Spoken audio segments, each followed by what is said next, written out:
নমস্কার বন্ধুরা, কেমন আছো সবাই?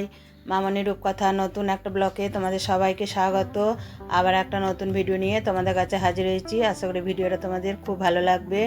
আর দেখো, সকালবেলা মর্নিংয়ে তোমাদেরকে বলেছি ব্রেকফাস্টটা আগেই বানিয়ে দিচ্ছি, কারণ হাজব্যান্ড মর্নিং ওয়াক করে এসে না, ব্রেকফাস্টটা যদি না পায় না, তাহলে ও আর খিদের জ্বালা সহ্য করতে পারে না, জানো তো। ওই জন্যে আমি দেখলাম আমি চাটা খেয়ে নিয়েছি। আমার সকালের সমস্ত কাজ হয়ে গেছে। দিয়ে আমি রুটি আর তরকারিটা বানাবো। ভেন্ডির তরকারি আর রুটি বানিয়ে দিয়ে হাজব্যান্ডের জন্য রেখে দিয়ে, ওকে খাবারটা দিয়ে তারপর আমি স্নান করব, পুজো করব, তারপর আমি রান্না করব। তাহলে তোমরা আমার সাথে থাকো, দেখতে থাকো। আর দেখো, আমি বেশি রুটি বানাবো না, 4খানা রুটি বানাবো। একবারে বেলে নিয়েছি, বেলে নিয়ে রুটিগুলো সেঁকে নিচ্ছি। আসলে কি বলো তো, ঠান্ডার দিন তো, শীতের দিন তো, গরম গরম খাবার খেতেই সবারই ভাল লাগে। আর আমরা এমনি কি সবসময় গরম খাবারটা খেতেই বেশি ভালোবাসি। তারপরে তোমার দেখো, রুটিগুলো আমার শেখা হয়ে গেছে, বেলে নিই। আর মেয়ে এখনও ঘুম থেকে ওঠে নাই, অনেকটা সকাল এখন। রাইসোনা আমার স্কুলে দিয়ে এসছে, দিয়েও একটু শুয়ে আছে, শরীরটা ভালো নেই। দিয়ে তারপরে দেখো আমি রুটিগুলো করে নিচ্ছি। রুটিগুলো কি কত সুন্দর ফুলছে, দেখেছো? আসলে দেখবে সব সময় একটা জিনিস জানবে, একা হাতে কোনো কাজ করলে না, সেই জিনিসটা কিন্তু সব সময় সুন্দর এবং পরিপাটি হয়। কিন্তু যদি আমি বেলি, অন্যজনের শেখে, সেই জিনিসটা কিন্তু অতটা ভালো হবে না। কারণ আমি এটার প্রথম থেকে এটা করছি, তো এরিয়াটা আমি বুঝতে পারবো আর কি, কোনটা করলে ঠিক হবে, কোনটা না করলে ঠিক হবে। আর মেয়েরা করে, ওরা তো অত পারে না ধরো, তবু আমাকে হেল্প করার জন্য ওরা যথেষ্ট করে। চলো তাহলে রুটিগুলো করে নিই, করে নিয়ে হাজব্যান্ডকে দেবো। দিয়ে তারপরে তোমাদের কি বললাম, যে স্নান করব, স্নান করে পুজো করব। আর এখন জানো তো, আমি সকালবেলাতেই স্নান করে নিই। সকালবেলা বলতে এই 8টা সাড়ে 8টার সময় স্নান করে নিই, কারণ গিজারের জল গরম জলে করে নিলে আমার অনেক বেলা হয়ে যায়, জানো তো। রান্না করতে করতে প্রায় 1টা 1:30টা বেজে যায়, দিয়ে আর স্নান করতে প্রায় 2টো 2:30টা, কোনো দিন 3টেও বেজে যায়। সেই জন্য আমি কি করি, আগে স্নানটা করে নেবো। যে স্নানটা করে নিয়ে পুজো করে এসে আমি তারপরে রান্না করবো। চলো তাহলে দেখো, রুটিগুলো হয়ে গেছে, হাজব্যান্ডকে দিয়ে দিই। আর গরম গরম রুটি খেতে ভালোই লাগবে। আর এদের আমি ভেন্ডির তরকারিটা করেছি, সেটা তোমাদের আর দেখানো হয়নি। আর দেখো, ভেন্ডির তরকারি রুটি অনেক দিন হাজব্যান্ডকে ভিডিও দিয়ে দিই দিলাম। নাই, কারণ আমি এক জায়গায় বেড়াতে গিয়েছিলাম। কোথায় গিয়েছিলাম সেসব সব তোমাদের দেখাবো। তবু তোমাদের বলছি, আমি কেরালা গিয়েছিলাম। কেরালা থেকে কন্যাকুমারী হয়ে বাড়ি এসেছি। আমাদের 13 দিনের ট্যুর ছিল।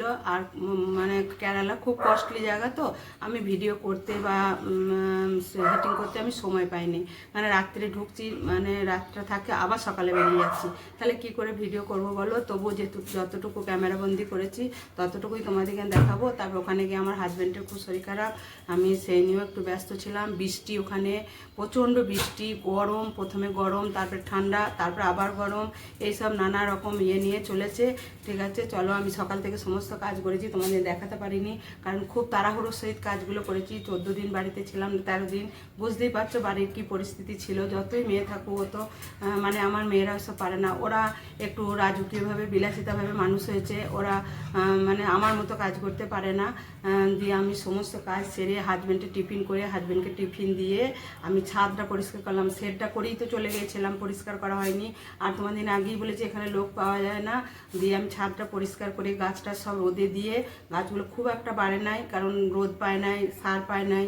এরপর সব দেবো, যেটুকু গাছ আছে, অনেক গাছ মরেও গেছে। যাই হোক, চলো এরপর তোমার পুজোটা করে আসি, করে এসে আবার তোমাদের কাছে আসছি। কি রান্না করব অবশ্যই তোমাদের শেয়ার করব। এখন বেশি বড় হয়তো ভিডিও দিতে পারবো না, ছোট ছোট দেবো, তবু দেবো। তবে অনেক দিন ভিডিও দিই নাই আমার। তবে তোমরা যেন আমার পাশ থেকে সরে যেও না, তোমরা আমার পাশে থেকো। আমার ফলটা তো বুঝতে পারছো, মানে ফলটা আমারই, আমি তোমাদের দোষ দেবো না। কারণ আমি যদি ভিডিও না দিই তোমরা কি করে দেখবে? এরপর আমি ভিডিও দেবো, তোমরা দেখবে। আমার আবার আমার বেড়াতে গিয়েছিলাম, ওখানে 2টো বন্ধু হয়েছে নতুন, তারাও আমার সাবস্ক্রাইব করেছে, তারাও আমার ভিডিও দেখছে। চলো তাহলে আমি এবারে তোমার পুজোটা করে আসছি, তারপর আবার তোমাদের কাছে আসছি। তারপরে দেখো, পুজো টুজো করে চলে এলাম। এবারে একটু মুগের ডালটা ভেজে নিয়ে ধুয়ে মুগের ডালটা সিদ্ধ করতে দেবো। আর আজকে তোমার রান্না করব শিম, বেগুন, বড়ি, আলুর তরকারি, একটু কুমড়োও দেবো ওতে। কারণ আমার বড় মেয়ে এই তরকারিটা ভীষণ খেতে ভালোবাসে। আমাকে যেমনি ওর বাপি শিম নিয়ে এসছে, আমাকে বলছে, মা তুমি ওইরকম তরকারিটা করো না। ও আবার এরকম ঘ্যাঁটগুড় তরকারি খেতে ভীষণ ভালোবাসে। আলু খেতে একদম চায় না, জানো তো। দিয়ে আমাকে বলছে, মা তুমি যেন কম আলু দেবে। আমি যে হ্যাঁ, যেটুকু দরকার সেটুকুই দেবো, তোকে বলতে হবে না বাবা। আমি ওকে বললাম। দিয়ে দেখো, আজ ডালটা আমার ভাজা হয়ে গেছে। আমি এবারে ডালটাকে ভালো করে ধুয়ে আমি একটা ডালটা সিদ্ধ করতে দেবো। আর তোমার তোমার সকাল থেকে কখন উঠেছি জানো তো, এই ছোট দিনের বেলা না এদিক ওদিক করতেই যেন বেলাটা কোথায় চলে যাচ্ছে বুঝতেই পারছি না। তবুও এখন সকালে স্নানটা করে নিই বলে এত অসুবিধা হয় না, কিন্তু এই রান্না করতে করতে জানো তো কখন যে 2টো বেজে যাবে বুঝতেই পারবো না। আর হাজবেন্ড এখন না 2টো ছাড়া মানে লাঞ্চ করছে না। আমি তাও বলছি যে তুমি লাঞ্চটা সকাল সকাল করো, তুমি যদি এত দেরি করো তাহলে কি করে হবে। আসলে কি বলো তো, একটার পর একটা কাজ সারতে সারতেই না ওর দেরি হয়ে যাচ্ছে। অনেক দিন ছিল না, ধরো বাজার হাট সবই করতে হচ্ছে। তারা স্কুল যাচ্ছে, রায়কে স্কুলে ওর মা দিয়ে আসছে, ও নিয়ে আসছে, তারপরে সমস্ত কাজ তোকে করতে হচ্ছে, সবজি বাজার থেকে তোমার মানে আরও যেটুকু বাজার মুদিখানা সব কিছু ওকে করতে হচ্ছে, তো দিয়ে দেরি হয়ে যাচ্ছে। আর এমনি শরীরটা খুব একটা ভালো নাই, তোমাদের বললাম না আগে যে ও ওখানে গিয়ে ওর প্রচণ্ড ঠান্ডা লেগে গিয়েছিলো, যে শরীরটাও ঠিক পারমিট করছে না, তবুও ডাক্তারের ওষুধ খাচ্ছে, চলছে, ওই টুকটুক করে খাচ্ছে, কিন্তু ওর মধ্যে কোনো অলসতা নাই জানো তো। তুমি যে কাজটা বলবে সেটাই তোমাকে করে দেবে, বলবে না যে এটা পারবো না। দেখো সিমগুলো কত সুন্দর কচি কচি একদম সিমগুলো। আর এই সিম বেগুন বড়ি আলু তরকারি খেতে খুব ভালো লাগে জানো তো। শীতকালে সবজি খাবে না তো কখন খাবে বলো, শীতকালেই সবজিগুলো খেতে খুব ভালো লাগে। আর আমার আবার কি বলো তো, আমি ওই তাড়াহুড়ো করে সবজি কেটে রান্না করতে পারি না জানো তো। আমার সব কাজটাই পরিপাটি, আমার মনে হয় বেশ পরিপাটি করে মানে কাটবো, তবে আমার সেই জিনিসটা রান্না করতেও ভালো লাগে। তোমাদের এখানে অনেক আগের ভিডিওতে বলেছিলাম যে আমার বাড়িতে একজন এসেছিল গেস্ট, সে আমি যখন সবজি কাটতাম না এরকম দাঁড়িয়ে দাঁড়িয়ে আমার পাশে দেখতো, দিয়ে তার মাকে গিয়ে বলেছিল জানো মা, আমাকে কাকিমা বলতো, জানো মা কাকিমা সবজি কাটবে, সবজি কাটার মধ্যেও যেন একটা আর্ট আছে। কিন্তু ওর মা বলছে সেটা আবার কীরকম, বলছে মা ভেন্ডি কাটছে বেঁকি বেঁকি, সিম কাটছে বেঁকি বেঁকি, আর তারপরে আলু পটল যাই কাটছে কত সুন্দর একটা যেন তার মধ্যে আর্ট আছে। আমাকে যখন বলছে ওর মা, আমি তো হেসে একদম মানে অবাক হয়ে যাচ্ছে। আমি সেটা আবার কী কথা, আমি আমার মাকে এইভাবেই কাটতে দেখেছি জানো তো, আমার মাও ঠিক এইভাবেই সবজি কাটতো। আমি মা যখন সবজি কাটতো না, আমি মায়ের পাশে বসে বসে দেখতাম যে মা কীভাবে সবজিগুলো কাটছে। আর আমার না জানো তো সব কাজ শেখার একটা আগ্রহ আছে। অনেকে হয়তো বলে ও পারছি করছি করবো এরকম হলে, কিন্তু আমি না যেটা দেখি না সেটা মানে পরে করার চেষ্টা করি, যে ওই কাজটা যদি করতে পারে আমি কেন পারবো না। এটাই হচ্ছে আমার সব থেকে একটা প্লাস পয়েন্ট জানো তো। আমি সব সময় চেষ্টা চালিয়ে যাই যে একজন যদি কোনো কাজ করতে পারে আরেকজন কেন পারবে না। হ্যাঁ, সেই আমার একাগ্রতাটা আমার আছে বলে না আমি সব কাজে মানে পারদর্শী হয়ে যাই জানো তো। আর কত দেখেছো এখানে আটাগুলো বেলেছিলাম, হয়তো ছিল দিয়ে লেগেছে, আমি ঝাড়ছি, কি জানি আমার জন্য এখন একটা মানে জানি না এটা বয়সের ছাপ না মানে মনের ভুল বলতে পারবো না। আমার যেন সবসময় একটা মানে পিটপিটানি স্বভাব এসে গেছে। পিটপিটানি বলতে তোমরা কী বুঝবে আমি জানি না, মানে মনে হচ্ছে সব যেন এখানে এই লেগা আছে ওখানে ওই পড়ে আছে এরকম মনে হয়। যাই হোক চলো, অনেক বক বক করলাম, এবারে একটু চা খাই, কারণ স্নান করে এসেছি এখনও, সেই সকালে একটু চা বিস্কিট খেয়েছি আজকে, কিছুই কেমন খাইনি। আর এখন না ছোটো দিনের বেলা তো খিদেটাও ঠিক মতো পায় না জানো তো। দিয়ে দেখো ওই চাটা এনেছিলাম যেটা মুন্নার থেকে, ওই চাটাই এখন খাচ্ছি। এখন আমাকে অনেক দিন চা কিনতে হবে না, আমি অনেকটাই চা নিয়ে এসেছি। তবে ওখানে যে চায়ের দাম কম তা নয়, চায়ের দাম মানে ভালোই ওখানে চায়ের দাম, মানে এখানের থেকে হয়তো 2-1 টাকা কম, এর বেশি নয়। হাজবেন্ড তো বলছিল এত চা নিয়ে যেতে হবে না, আমি বললাম না নিয়ে চলো, আর আমি ওই চাটা খেতে ভালোবাসি বলে আমি বেশি করে নিয়ে এসেছি। দিয়ে তারপরে দেখো এই বড়িগুলো কেনা বড়ি, আমি তো ঘরের বড়ি দিয়েছিলাম তোমাদের আগে দেখিয়েছিলাম, সেই বড়িগুলো আমি রেখে দিচ্ছি এখন। কেনা বড়ি এই কটাই ছিল, এই কটাই আজকে রান্না করে নিচ্ছি। কিন্তু এখন যা মানে রোদের জোর না, এখন কোনো বড়ি টড়ি কিচ্ছু দেওয়া যাবে না, কারণ এখন এই রোদে বড়ি দিলে না এক রোদে বড়ি উঠবেও না, আর তোমার বড়ির মধ্যে একটা কলাইয়ের ডাল তো গন্ধ হয়ে যাবে, সেই বড়ি খাওয়া যাবে না। যাই হোক এখন বড়ি দেবও না, এখন বড়ি যেমনই লাগে কিনে খাবো। আর এরপর দেখো পালং শাকের তরকারিতেও বড়ি না দিলে ভালো লাগে না, এরকম সিম বেগুন বড়ি আলুর তরকারিতেও মানে একটু বড়ি দিলে তবে তরকারিটা একটু টেস্ট হয়। আর তোমরা এইভাবে রান্না করবে দেখবে তরকারিটা ভীষণ সুন্দর হবে আর ভীষণ সুন্দর খেতে হবে। হ্যাঁ, আমি বলছি না যে আমি খুব ভালো রান্না করি, সেটা আমি বলিনি, তবে আমি এইভাবে রান্না করে খেয়ে দেখেছি তো যে জিনিসটা কতটা ভালো হয়, সেই হিসেবে তোমাদেরকে আমি বলছি তোমরা এইভাবে রান্না করবে, দেখবে খেতে দারুণ লাগবে। আর তখন আমি বেগুনটা হালকা করে ভেজে নিলাম, দিয়ে ওর মধ্যেই আমি সিমগুলো দিলাম। আমি যে খুব বেশি তেল দিয়ে রান্না করি তা নয়, তবে যেটুকু লাগে সেটুকু দিই। আমি ওই রান্না করব একটা হাফসা বিচ্ছিরি গন্ধ বেরোবে, সেই রান্নাটা আমি খেতে পারবো না, আমি সেরকম রান্না করতে আমার ভালো লাগে না জানো তো। আর তোমাদেরকে সেদিন আমি দেখিয়েছিলাম, আমি ওখান থেকে একটা স্ট্যান্ড নিয়ে এসেছি, টেনেতেই কিনেছিলাম, ওই স্ট্যান্ডটা দিয়ে না আমি এখন খুব ভালো ভিডিও হচ্ছে জানো তো। আমার মানে স্ট্যান্ডটা কী বলো তো, যেদিকে ঘোরাবে সেদিকেই ঘুরবে, আমি যখন এইদিকে আসছি এইদিকে ঘুরিয়ে দিচ্ছি, আমি যখন যখন ওই দিকে যাচ্ছি ওই দিকে ঘুরে কিন্তু এর বিশেষ দাম নয়, 100 টাকা দাম নিয়েছে। এখন মনে হচ্ছে যে আর একটা নিয়ে এলে ভালো হতো, তাহলে আমার আয়ও বসে বসে একটু মানে ওর পড়ার সময় ও অনলাইনে যখন পড়াশোনা করে তখন মোবাইলটা দিয়েও পড়তে পারতো। কিন্তু এখন বুঝছি যে আনলে ভালো হতো, তখন মনে হচ্ছিলো যে আমি ঠকে যাব না তো, ওই জন্য আমি আনিনি। আর আজকে আমি মশলাটা বাটিনি জানো তো, আদাটা আমি একটু থেতো করে দিয়েছি, আদা লঙ্কা আমি হামাল দিচ্ছে থেতো করে দিয়েছি। কারণ বললাম তোমাদের আজকে একটু তাড়া আছে, কারণ অনেকটা বেলা হয়ে গেছে, টিফিন করলাম, তারপরে স্নান করলাম, পুজো করলাম, তারপরে তো রান্না বসালাম, ওই জন্য অনেকটা বেলা হয়ে গেছে। আর তোমার ছোটো দিনের বেলা তো যত তাড়াতাড়ি পারবো রান্না করে নেবো, সেটাই আর খেয়েও নেবো। আর আমাদের জানো তো যে রান্না করে রেখে দেবো দিয়ে সেটা ঠান্ডা হয়ে গেলে খাবো সেটা নয়, আমাদের রান্না করি গরম গরম আর গরম গরমই খেয়ে নিই। আর আমি দেখো একটু মটরশুঁটিও দিলাম, এই মটরশুঁটিটা আমি ফ্রোজেন করে রেখে দিয়েছিলাম, আমি একটু বার করে রেখেছিলাম, দিয়ে তোমার এতে দিয়ে দিলাম। আর এই মটরশুঁটি দিয়ে আজকে আমি রাত্রিরে তোমার কচুরি আর আলুর দম বানাবো। আমার রায়ের ইচ্ছা হয়েছে গ্রিন লুচি খাবে, মানে ওই মটরশুঁটির কচুরিটাকে বলে গ্রিন লুচি।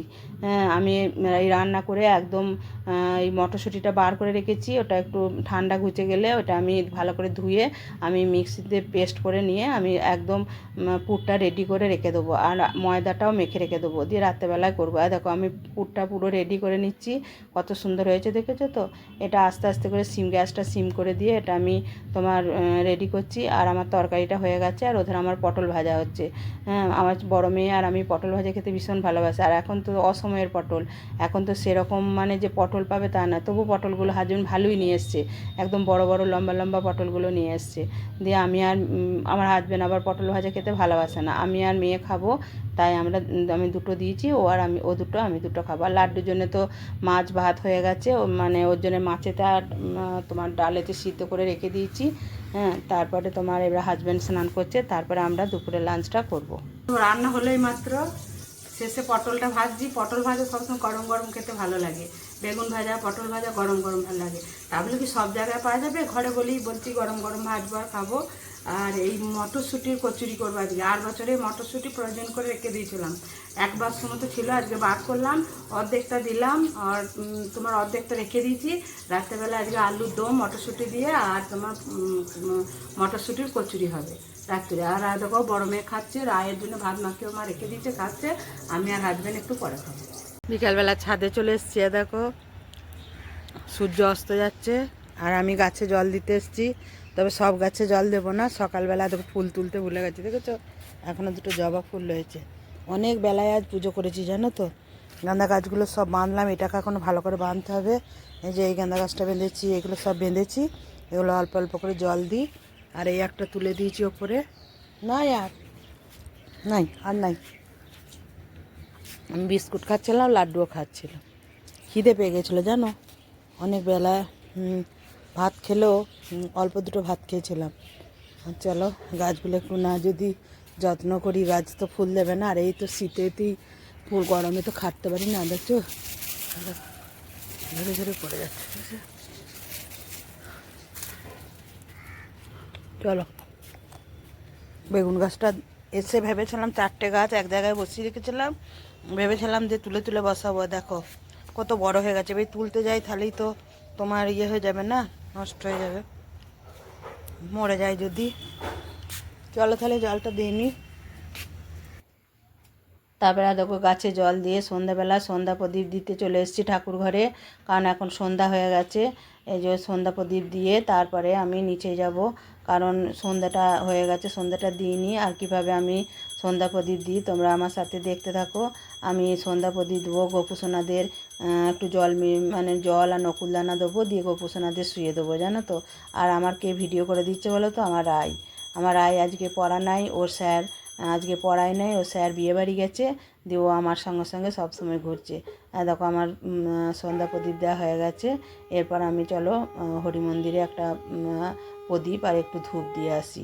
আর গোপুসোনাদের দেখো নকুলদানা আর তোমার একটু জল দিয়েছি। এবার গোপুসোনাদের শুয়ে দেবো, সোয়েটারগুলো খুলে দিয়েছি, খুলে দিয়ে এবার গোপুসোনাদের শুয়ে দেবো, কারণ আজকে না সারাদিন একটু গরম গরম ভাব রয়েছে। আমি সকালে পুজো করতে এসে সোয়েটারগুলো খুলে দিয়েছি, আমার মনে হয় আমাকে গরম করছে, গোপুসোনাদেরও গরম করছে। আর দেখো সন্ধ্যা প্রদীপ ধরিয়ে দিয়েছি, দেখো কি সুন্দর প্রদীপের ছাটাটা পড়েছে, দেখেছো কত সুন্দর প্রদীপের ছাটাটা পড়েছে। আর তারপরে দেখো সন্ধ্যা প্রদীপ ধরিয়ে দিয়ে এসে তারপর আমি একটু রেস্ট নিলাম। রেস্ট নিয়ে দেখো বড়ো মেয়ে দোকান থেকে এলো, দিয়ে দেখো আমি মটরশুঁটির কচুরিগুলো আমি বেলে দিচ্ছি আর বড়ো মেয়ে ভেজে নিচ্ছে, দেখেছো? হ্যাঁ, আর এটা ফুলছে না, মানে বেরিয়ে গেছে জানো তো। দেখি আর একটু ভালো করে বেলি, যদি ফুললে ভালো হবে, কারণ এটা বেলতে গিয়ে একটু বেরিয়ে গেল, নাহলে আমার কোনো দিন বেরোয় না, আজকেই একটু একটু বেরিয়ে গেল। আবার রায় আবার একটু যে কাঁচা কাঁচা থাকলে খাবে না, ও একটু বেশ খরা করা হবে তবে খাবে। দেখো রাতে ডিনারে হয়েছে মটরশুঁটির কচুরি, আর এটা হয়েছে তোমার আলুর দম, দেখেছো? অবশেষে হলো আমার রায়ের গ্রিন লুচি। গ্রিন লুচি কেন বলো বলো তো? এই সবুজ মটরশুঁটি দিয়ে করা হয় বলে। এই যে সবুজের আভা, আবার নিজে করেছে দেখো ছোট্ট ছোট্ট করে। দেখো খাবার নিয়ে চলে এসেছি, চলো তাহলে রাতে ডিনারটা করে নিই গা। মটরশুঁটির কচুরি আর আলুর দম। তাহলে আজ ভিডিওটা এই পর্যন্তই, দেখাবে নেক্সট একটা ব্লগে। তবে ভালো থাকবে, সুস্থ থাকবে। আবার পরের দিনে নতুন একটা ব্লগ নিয়ে তোমাদের কাছে আসছি। Tata, good night.